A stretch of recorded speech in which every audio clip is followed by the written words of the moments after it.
ఆశ్చర్యాన్ని ఆవేదనని కూడా కలిగిస్తున్నాయి. ఉదాహరణకి మీకు తెలుసు, శ్రీశైలం ప్రాజెక్టు దగ్గర 2009 వరదలకి ఏప్రాన్ దగ్గర చాలా పెద్ద గుంట పడింది అనేది లోగడ కూడా చెప్పాను, పత్రికల్లో వచ్చింది, మీ అందరికి తెలిసిన విషయమే.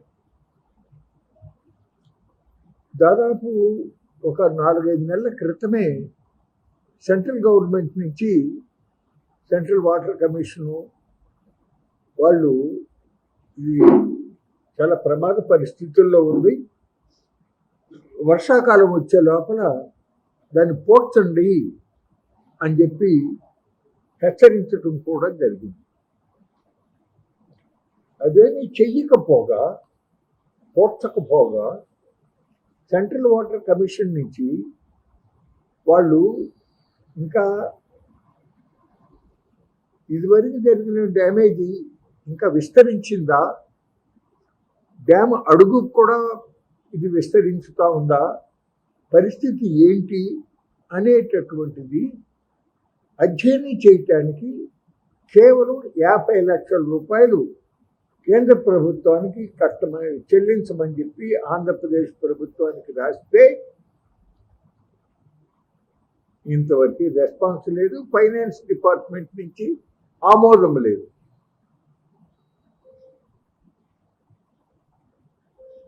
అట్లాగే ఇవాళ ఖరీఫ్ సీజన్ జూన్ నుంచి మొదలవుతుంది. ఆల్రెడీ మనం మే 19వ తారీఖున ఉన్నాం. ఈ పాటికే ఆ ఖరీఫ్కి సన్నద్ధం చెయ్యాలి, రైతులకి విత్తనాలు సరఫరా చేయాలి, అట్లాగే కాలువలు బాగు చేసి ఉంచాలి, అట్లాగే డ్రైనేజీ వ్యవస్థను బాగు చేసుకుని ఉంచుకోవాలి.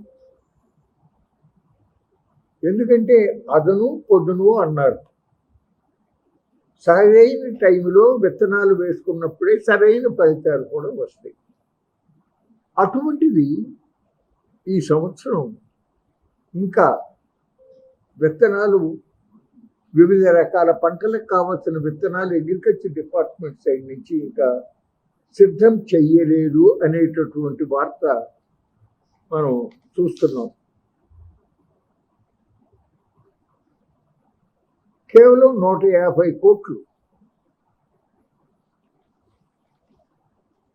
మరి అట్లాగే డ్రైనేజీ వ్యవస్థలో కూడా కాలువల పనులు అవి చేయడానికి ఎక్కడన్నా దెబ్బలు వేస్తే అవి తొలగించి, కట్టలు బలహీనంగా ఉంటే వాటిని కాస్త బలపరచడం.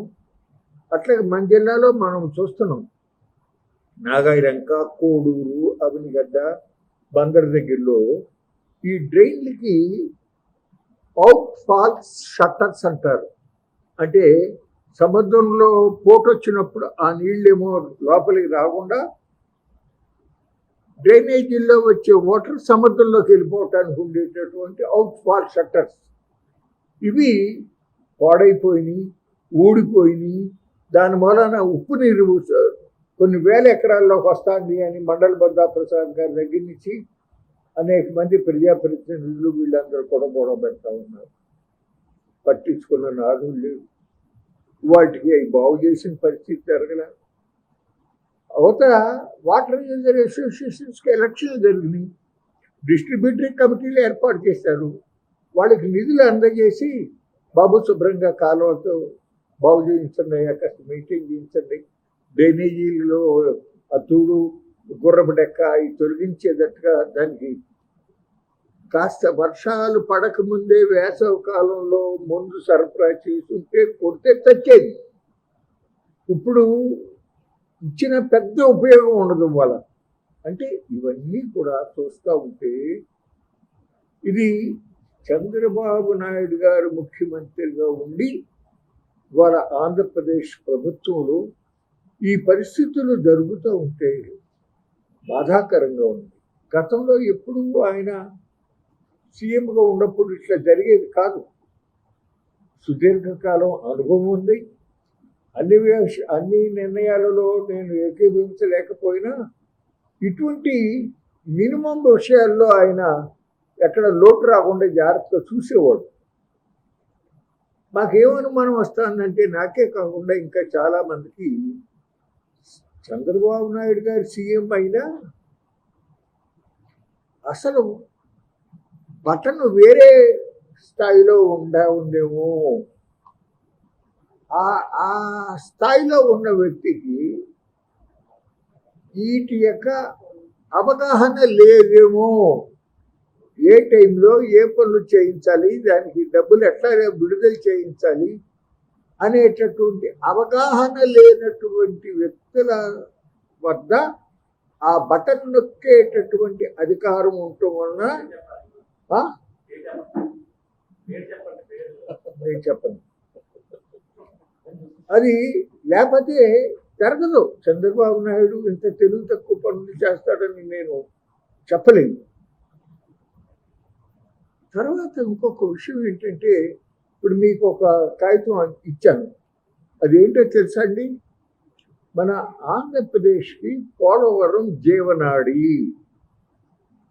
2014 నుంచి 2019 వరకు ఇదే చంద్రబాబు నాయుడు గారు సోమవారం పోలవరం, సోమవారం పోలవరం, అమరావతి పోలవరం, అమరావతి పోలవరం ఎంత ప్రాధాన్యత ఇచ్చాడో అనేది నేను వేరే చెప్పవస్తుందా. ఆ పోలవరం ప్రాజెక్టు దగ్గరికి కొన్ని వేలాది మంది రైతుల్ని తపతపాలుగా బస్సుల్లో తీసుకెళ్ళి అక్కడ జరుగుతూ ఉన్న పనులై చూపించటం, వాళ్ళకి టిఫిన్లు భోజనాలు అన్నీ చక్కగా ఏర్పాట్లు చేసి ఆ పోలవరం ప్రాజెక్టు కంప్లీషన్ యొక్క ప్రాధాన్యత గురించి, అవసరం గురించి మ్యాక్సిమంగా చెప్తా ఉండేవాడు. అటువంటి మల్టీపర్పస్ పోలవరం ఇరిగేషన్ ప్రాజెక్ట్ని ఇవాళ నరేంద్ర మోడీ గారి ప్రభుత్వం ఒక బ్యారేజీగా, ఒక లిఫ్ట్ ఇరిగేషన్ స్కీమ్గా మార్చివేసింది. గతంలో రీఆర్గనైజేషన్ యాక్ట్లో హామీ ఇచ్చినటువంటిది 150 అడుగులు 45.7 మీటర్ల ఎత్తుకి పోలవరం ప్రాజెక్ట్ నిర్మాణం జరగాలి. అది అంతకుముందు ఆ పోలవరం ప్రాజెక్టు మీద దాదాపు 4,000 కోట్ల రూపాయలు రాష్ట్ర ప్రభుత్వం, అది రాజశేఖర రెడ్డి గారు ఉన్నప్పటి నుంచి అప్పుడు కొంత ఖర్చు పెడితే 4,000 కోట్లు ఖర్చు పెట్టారు.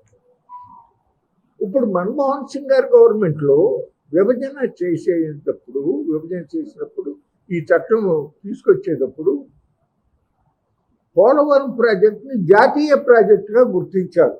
ఎందుకునో తెలుసా అండి? జాతీయ ప్రాజెక్టులో 10% రాష్ట్ర ప్రభుత్వాలు పెట్టుకోవాలి, 90% సెంట్రల్ గవర్నమెంట్ పెట్టుకుంటుంది.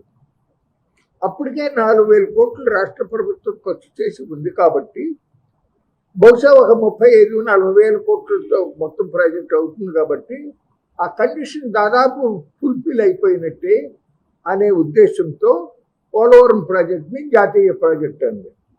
అంతేకాదు సుమా,